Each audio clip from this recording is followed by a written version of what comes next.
Good morning प्यारे बच्चों। फिर से हम लोग प्रेजेंट हो गए हैं।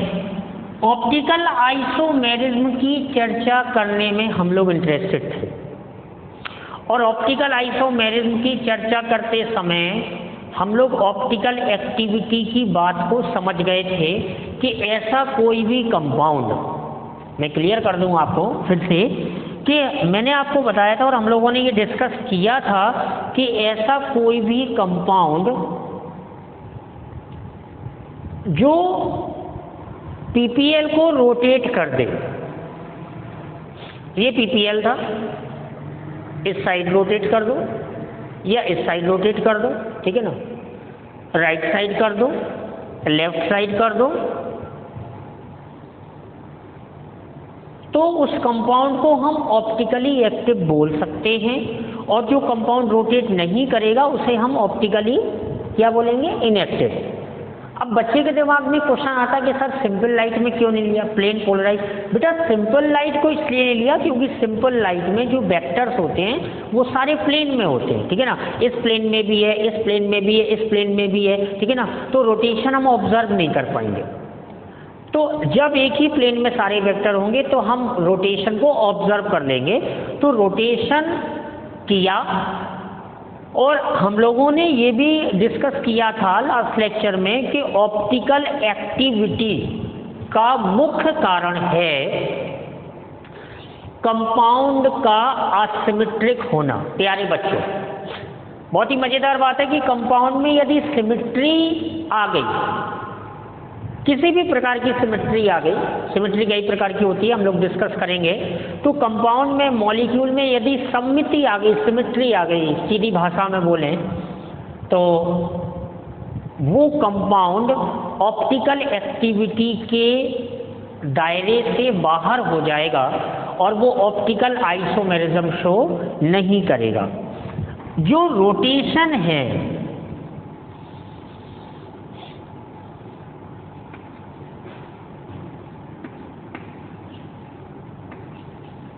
the measurement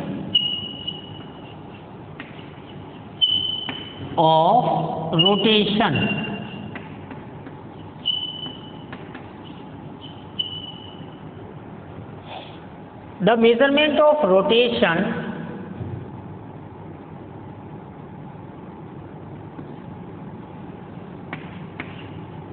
is done by an instrument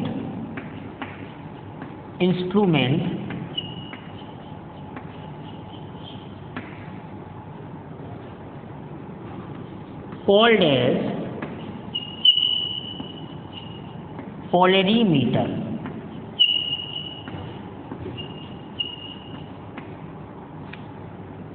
polarimeter के द्वारा हम रोटेशन, जो एंगल ऑफ रोटेशन है, ठीक है ना, उसका हम मेजरमेंट करते हैं। जो रोटेशन है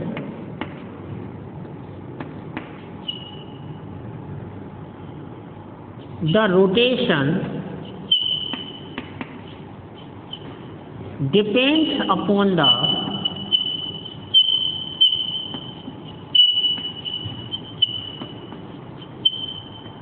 किस किस पे डिपेंड करेगा भाई, जो रोटेशन होगा वो किस किस पे डिपेंड करेगा।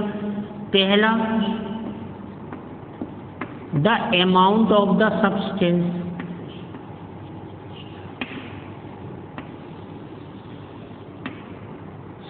The amount of substance.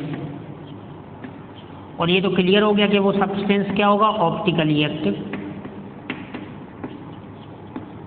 Optically active हो जाएगा। वेवलेंथ ऑफ लाइट,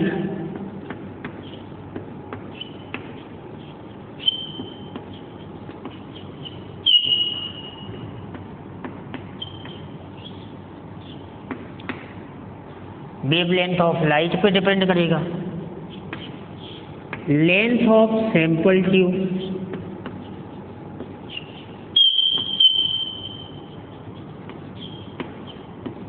जिस ट्यूब में इन डेसीमीटर, जिस ट्यूब में हमने सैंपल को भरा हुआ है जेंटलमैन, कौन सा sample?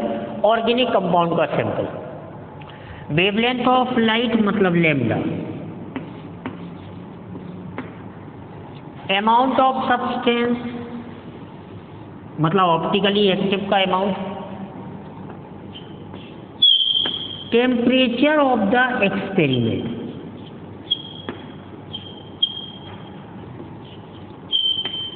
Temperature of the experiment,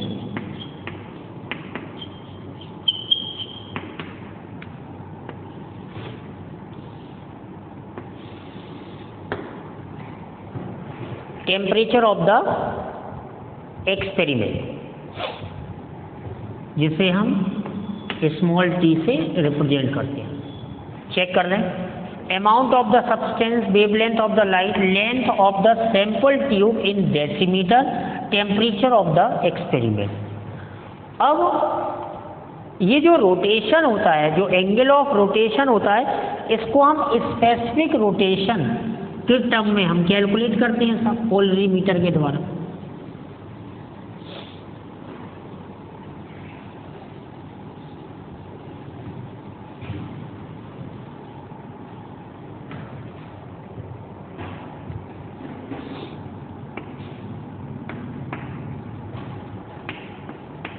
The angle of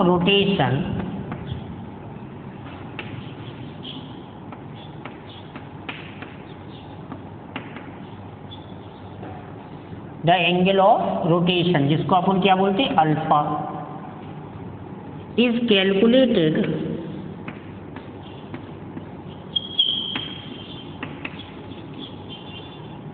in terms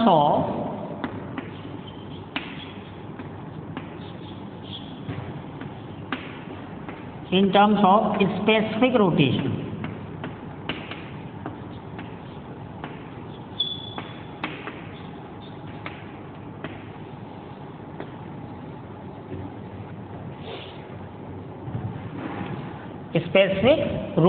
specific rotation के टर्म में हम उसे लिखते हैं। कैसे लिखते हैं साहब? कि स्पेसिफिक रोटेशन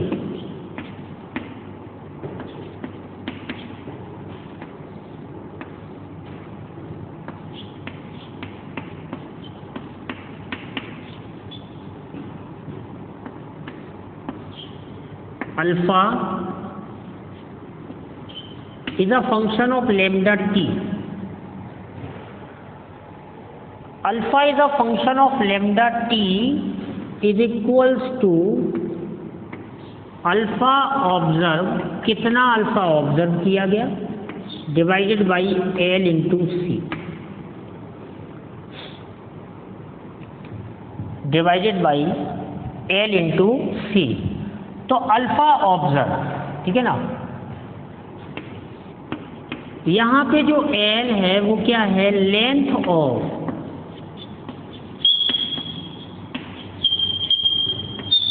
सैंपल ट्यूब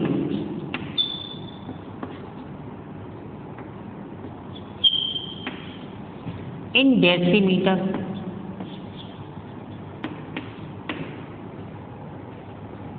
और सी जो है वो क्या है? कॉन्सेंट्रेशन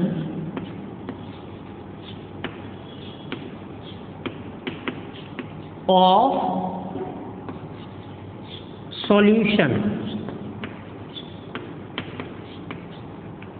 किसका सॉल्यूशन? अरे भाई optically active compound, optically active compound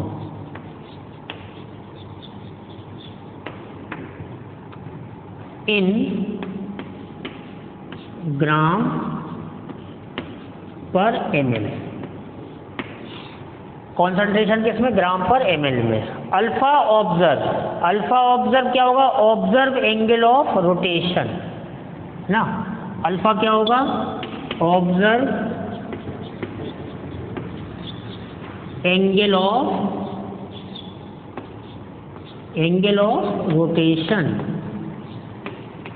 okay.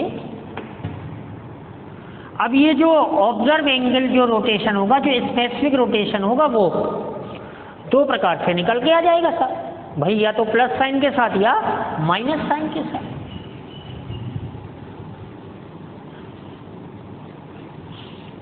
तो अगर प्लस साइन के साथ होगा तो उस कंपाउंड को हम क्या बोल देंगे, डेक्स्ट्रो बोल देंगे, और अगर माइनस साइन के साथ होगा तो उसे हम क्या बोल देंगे, लीवो रोटेटरी।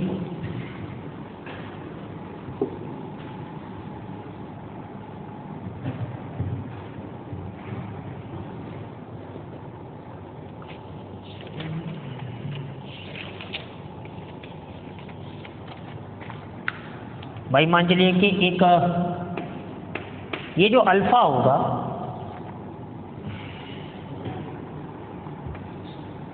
ये अल्फा मान चलो प्लस x डिग्री दिया गया,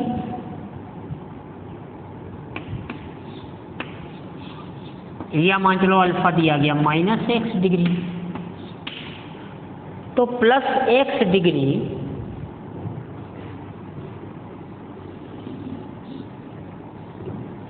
प्लस x डिग्री और minus x degree on mixing,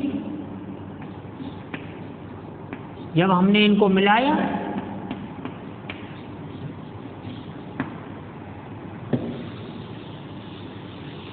पहले तो ये क्या शो कर रहा है, पहले तो ये शो कर रहा है कि यदि ये प्लस है तो मतलब ये है डेक्स्ट्रो रोटेटरी।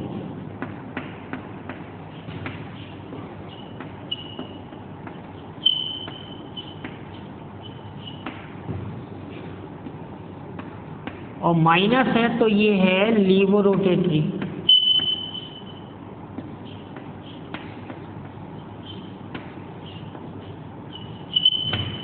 तो इसको अपन किससे डिनोट करते हैं, कैपिटल डी से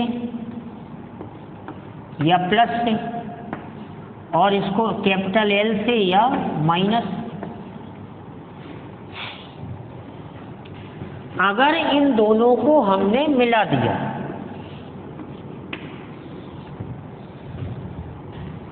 on mixing,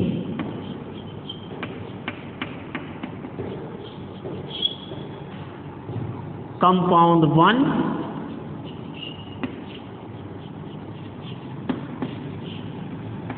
and 2 in equal amounts, in equal amounts,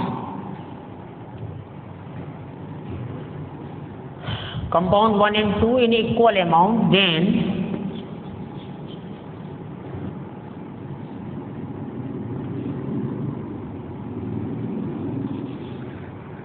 racemic mixture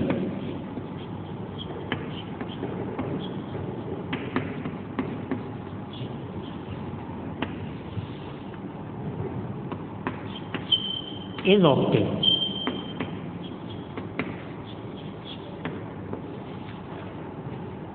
Latin में रेसमिक का मीनिंग होता है इक्वल अमाउंट में प्राप्त किया गया मिश्रण, देसी भाषा में बोले तो जब इन दोनों को हमने मिक्स कर देंगे तो जो नेट अल्फा होगा,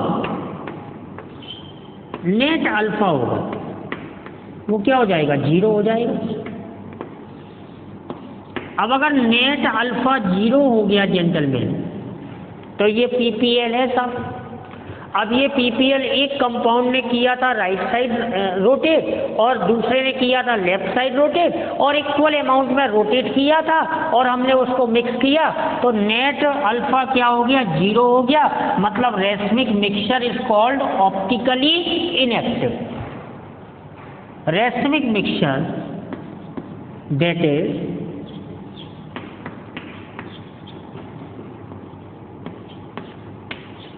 racemic mixture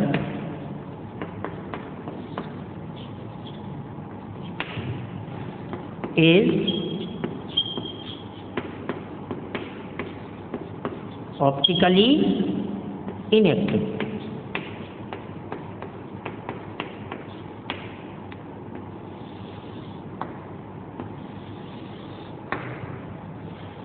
तो रेसमिक मिक्सचर को हम क्या बोलेंगे? ऑप्टिकली इनएक्टिव बोलेंगे। मिलाया हमने D और L को इक्वल अमाउंट में, तो जब D और L को हमने इक्वल अमाउंट में, भाई आप एक एक बात बेसिक बिल्कुल क्लियर करिएगा कि ऑप्टिकली एक्टिव कंपाउंड कितने प्रकार के हो सकते हैं? 2 प्रकार के, या तो डेक्स्ट्रो होगा या साहब लीवो होगा, या तो डेक्स्ट्रो होगा या लीवो होगा।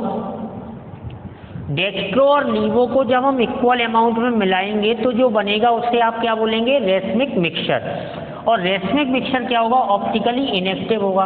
तो ये जो रेसमिक मिक्सचर है वो ऑप्टिकली इनएक्टिव हुआ क्यों? जब हमने D और L को मिलाया, तो जब D और L को हमने मिलाया तो इस नेट जो अल्फा था, रोटेशन, एंगल ऑफ रोटेशन था, वो क्या हो गया? 0 हो गया, ठीक है ना। तो +x और -x मिलके क्या हो जाएंगे?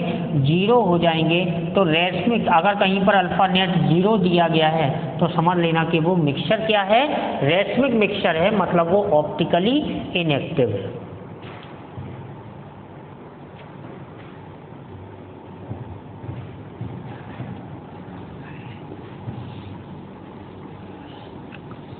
मैंने आपको बताया कि ध्यान किस बात का रखना है कि किसी भी प्रकार से मॉलिक्यूल में सिमेट्री यदि आ गई तो सिमेट्री आ जाने पे वो जो मॉलिक्यूल होगा वो ऑप्टिकल एक्टिविटी को शो नहीं करेगा। वो जो मॉलिक्यूल होगा वो ऑप्टिकल एक्टिविटी को शो नहीं करेगा। तो मतलब हम बात कर रहे हैं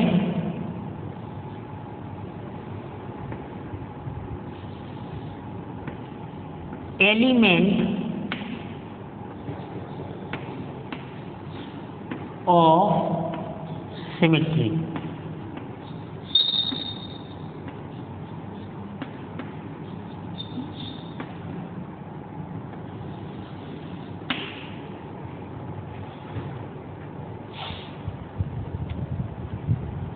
एलिमेंट ऑफ सिमेट्री की हम बात कर रहे हैं।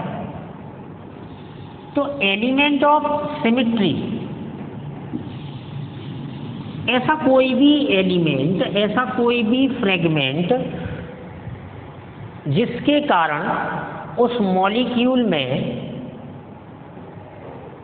सिमेट्री आ जाए, सममिति आ जाए, उसे आप बोलते हैं एलिमेंट ऑफ सिमेट्री। कितने प्रकार के होते हैं? प्लेन ऑफ सिमेट्री,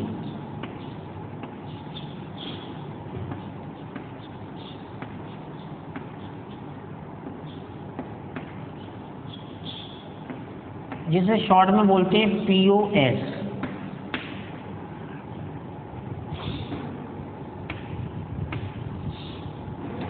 दूसरा होता है सेंटर ऑफ सिमेट्री,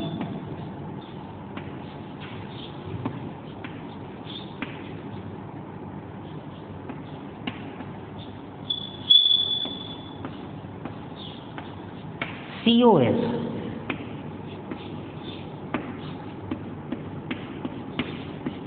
तीसरा होता है एक्सेस ऑफ सिमेट्री,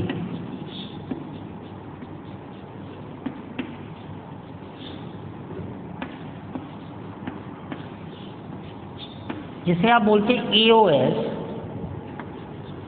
और चौथा की जो कि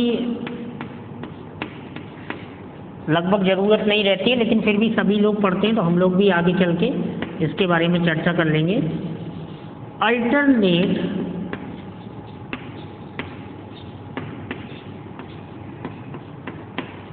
एक्सेस ऑफ सिमेट्री।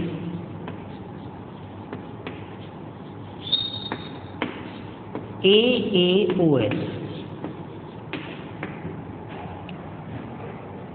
4 प्रकार की सिमेट्री जेंटलमैन होती है।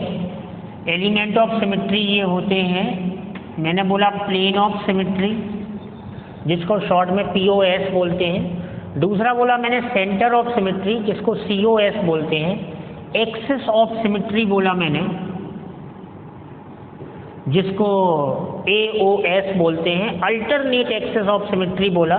तो ये लगभग एडवांस में पूछा जाता है, तो इसकी ज़रूरत नहीं है, लेकिन सभी बच्चे पढ़ते हैं तो हम सबकी जानकारी थोड़ी थोड़ी लेंगे कि क्या है एक्सेस ऑफ सिमेट्री, क्या है प्लेन ऑफ सिमेट्री, क्या है एक्सेस ऑफ सिमेट्री, क्या है centre of symmetry.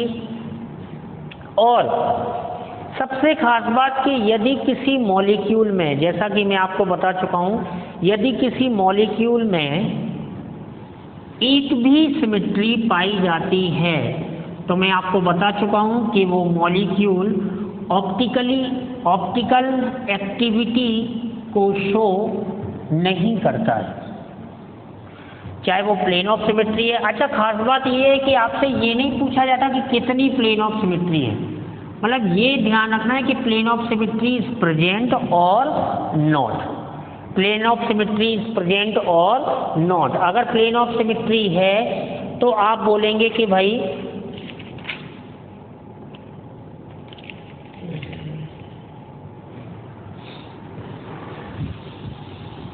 Plane of symmetry है तो आप बोलेंगे कि भाई सिमेट्री है, सेंटर ऑफ सिमेट्री है तो आप बोलेंगे यस सिमेट्री है, और वो मॉलिक्यूल ऑप्टिकली एक्टिविटी को शो नहीं करेगा।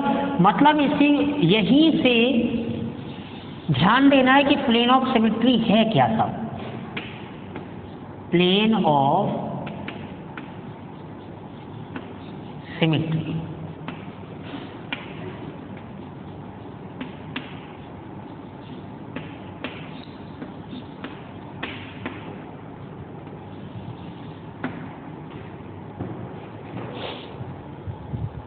प्लेन ऑफ सिमेट्री क्या है?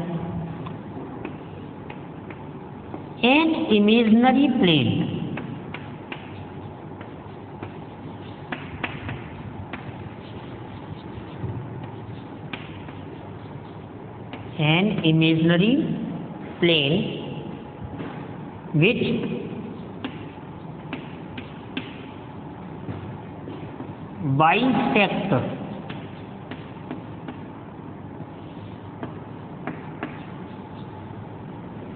which bisect the molecule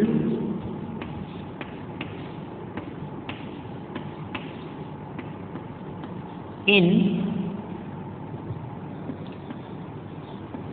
two equal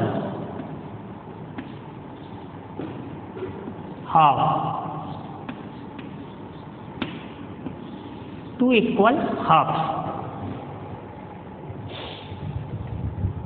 An imaginary plane which bisects the molecule in two equal halves in such a way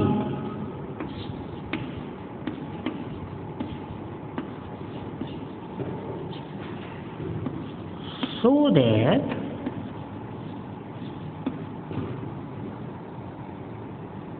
both parts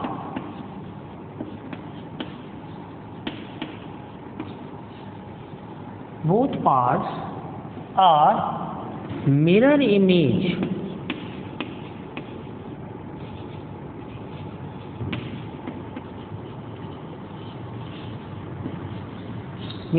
of each other.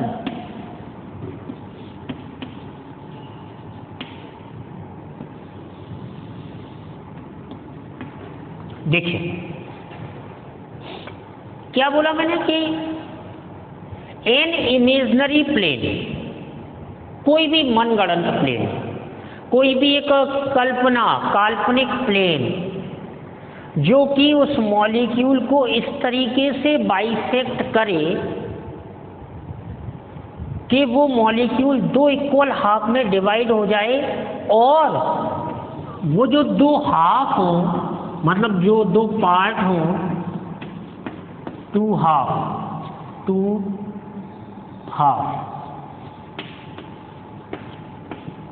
वो एक दूसरे की क्या हो, मिरर इमेज हो। क्या हो साहब? मिरर इमेज हो जाए, उसको आप बोलेंगे प्लेन ऑफ सिमेट्री। देखो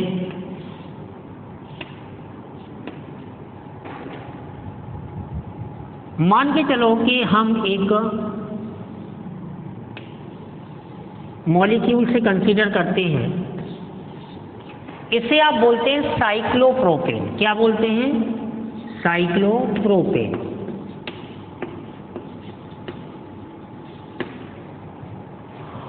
और अगर मैथमेटिक्स की भाषा में इसे देखा जाए तो ये एक इक्विलेटरल ट्रायंगल है जिसकी ये तीनों साइड्स इक्वल हैं, और ये जो एंगल है वो 60 डिग्री है, ये भी 60 डिग्री है। आई थिंक मैथ में आपने 10th क्लास में इतना पढ़ा होगा। ये हम जो ट्रायंगल है मतलब साइक्लोप्रोपेन है, इसको हम क्या ले रहे हैं, इक्विलेटरल ट्रायंगल।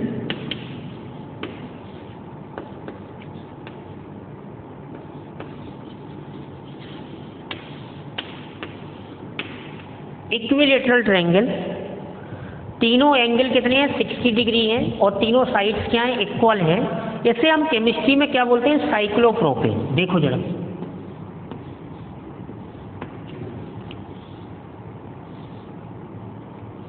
अब इस साइक्लोप्रोपेन में मान के चलो कि हमने ये एक इमेजिनरी प्लेन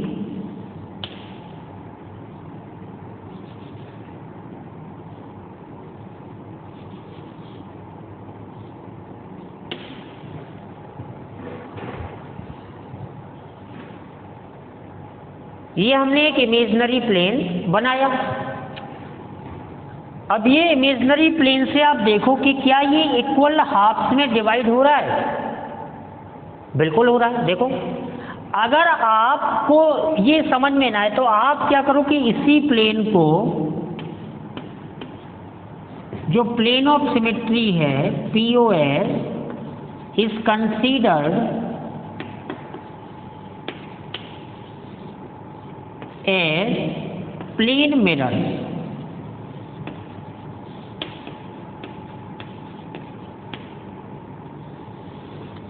प्लेन मिरर, अरे सिंपल, जिसको आप बोलते हैं सरल दर्पण। ये तो 10th क्लास में आपने फिजिक्स में भी पढ़ा होगा। तो प्लेन ऑफ सिमेट्री को हम क्या कंसीडर कर लेते हैं, प्लेन मिरर। और प्लेन मिरर की कंडीशन क्या होती है कि डिस्टेंस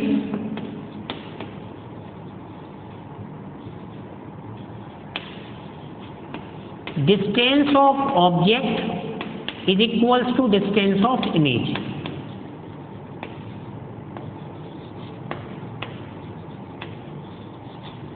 ये बस आपको ध्यान रखना है, distance of object is equals to distance of image. अरे वाह, बड़ी मजेदार बात है। देखो आप कि ये आपने मिरर लिया, देखो जितनी डिस्टेंस पे ऑब्जेक्ट है उतनी ही डिस्टेंस पे इमेज बन रही है, जितनी डिस्टेंस पे ऑब्जेक्ट है उतनी डिस्टेंस पे इमेज बन रही है। जितनी ये सबसे दूर चला गया ऑब्जेक्ट तो सबसे दूर चली गई इमेज। मतलब ये हो गया POS। तो साइक्लोप्रोपेन में दिस इज ऑब्जेक्ट जेंटलमैन। अरे प्लेन मिरर का कॉन्सेप्ट यही होता है भाई कि जितनी डिस्टेंस पे ऑब्जेक्ट रखा होता है तो प्लेन मिरर उतनी ही डिस्टेंस पे उसकी क्या बना देता है, इमेज बना देता है। तो so these are images point.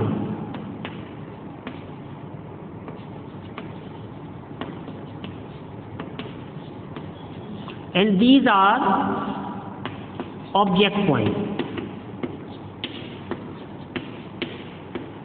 तो यही तो मैंने लिखा है। क्या लिखा भाई हम लोगों ने कि प्लेन ऑफ सिमेट्री मतलब एक ऐसा imaginary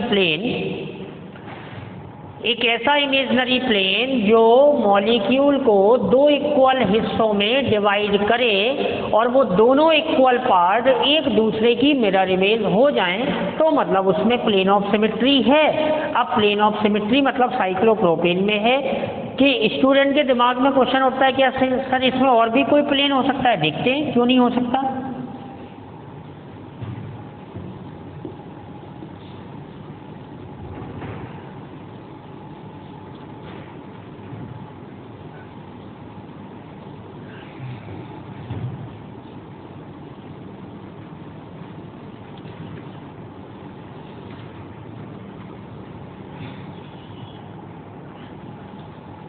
Plane of symmetry is an imaginary plane. Plane of symmetry is an imaginary plane which can bisect the molecule in such a way, इस प्रकार से बाइसेक्ट करता है कि वो क्या हो जाता है सब, 2 बराबर हिस्सों में बट जाता है, और वो दोनों हिस्से एक दूसरे के क्या होते हैं, मिरर इमेज होते हैं। देखो हम लोगों ने, जैसे मैं 3 डायग्राम आपको बना रहा हूँ, ये साइक्लोप्रोपेन,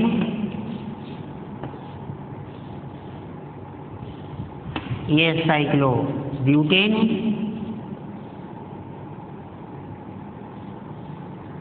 साइक्लोपेंटेन, साइक्लोहेक्सेन है। देखिए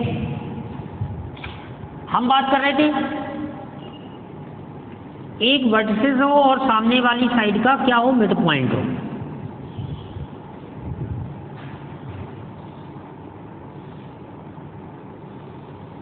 एक वर्टिसेस हो और सामने वाले का क्या हो, मिड पॉइंट हो।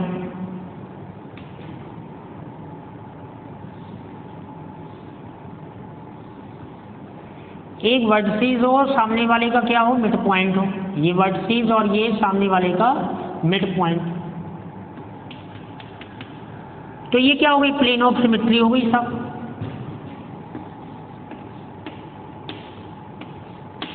प्लेन ऑफ सिमेट्री,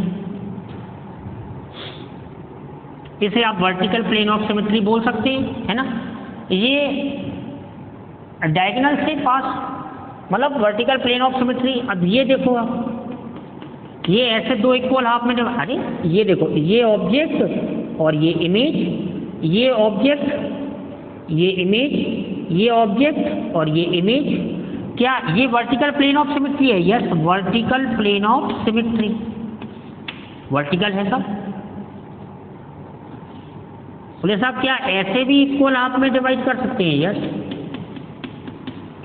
ये देखिए, ये ऑब्जेक्ट, ये इमेज, ये ऑब्जेक्ट, ये इमेज, तो ये हो गया horizontal, horizontal plane of symmetry. क्या आप ऐसे भी कर सकते हैं?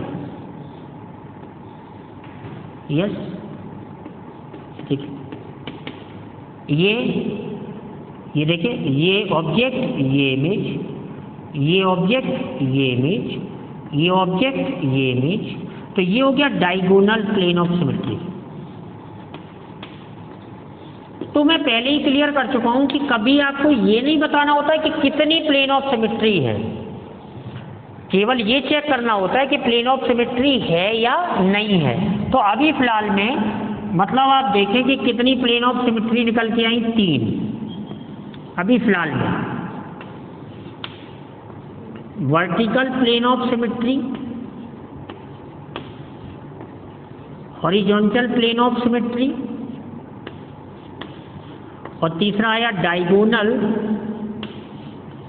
Plane of symmetry. ये देखिए, एक वर्टिसेस,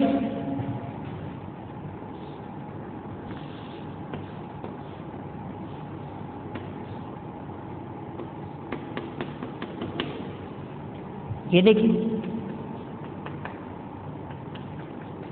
तो ये सब क्या है, प्लेन ऑफ सिमेट्री है। मतलब किसी ने आपसे पूछा कि क्या साइक्लोप्रोपेन में, साइक्लोब्यूटेन में, साइक्लोपेंटेन में, साइक्लोहेक्सेन में प्लेन ऑफ सिमेट्री पाई जाती है? यस।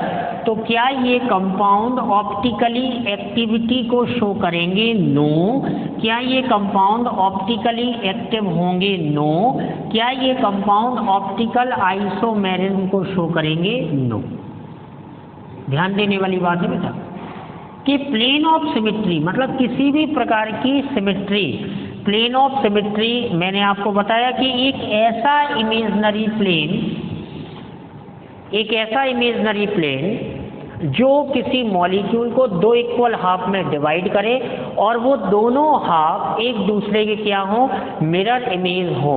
हम प्लेन ऑफ सिमेट्री को कई हिस्सों में पढ़ेंगे। प्लेन ऑफ सिमेट्री कई प्रकार की होती है, मैंने आपको बताया, वर्टिकल भी होती है, ठीक है ना। और अगर आप ये सोचो कि देखो ये एक आप बॉल कंसीडर करो, है ना, ये एक ब्रेड की स्लाइस मान लो, ब्रेड स्लाइस, तो आप ऐसे इसको कट करो, है ना, कटर से। तो ये 2 इक्वल हाफ में डिवाइड हो जाएगा। इससे आप इसे ऐसे कट करो कटर से, तो 2 इक्वल हाफ में डिवाइड हो जाएगा। मतलब plane of symmetry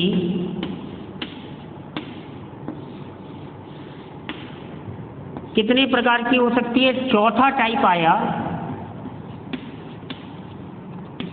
BPOS, HPOS, horizontal, diagonal, और चौथा आया स्लाइस प्लेन ऑफ सिमेट्री। मैं स्लाइस प्लेन ऑफ सिमेट्री के बारे में बता दूं नॉर्मली कि ये प्लेनर मॉलिक्यूल में पाया जाएगा। प्लेनर मॉलिक्यूल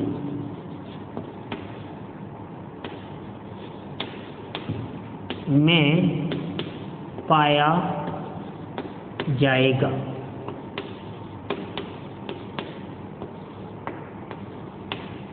ये मतलब मैं साइक्लोब्यूटेन नहीं दे रहा हूँ, एक ब्रेड की स्लाइस टाइप का आपको एग्जांपल दे रहा हूँ। चॉकलेट मान लो, जैसे मान चलो कि ये कोई चॉकलेट हो,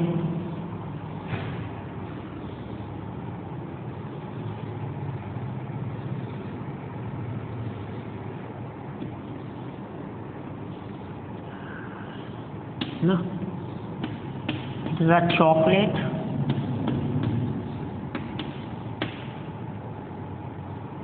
तो चॉकलेट स्लाइस हो या ब्रेड की स्लाइस हो, या हम एटम्स को बॉल कंसीडर करके और प्लेन ऑफ सिमेट्री को डिस्कस कर सकते हैं। तो प्लेन ऑफ सिमेट्री जेंटलमैन 4 प्रकार की होती है, लेकिन प्लेन ऑफ सिमेट्री यदि प्रेजेंट है तो प्लेन ऑफ सिमेट्री प्रेजेंट होने पर उस मॉलिक्यूल में मतलब सिमेट्री है, और मॉलिक्यूल में यदि सिमेट्री है तो वो मॉलिक्यूल ऑप्टिकली एक्टिव नहीं होगा, वो ऑप्टिकल एक्टिविटी को शो नहीं करेगा।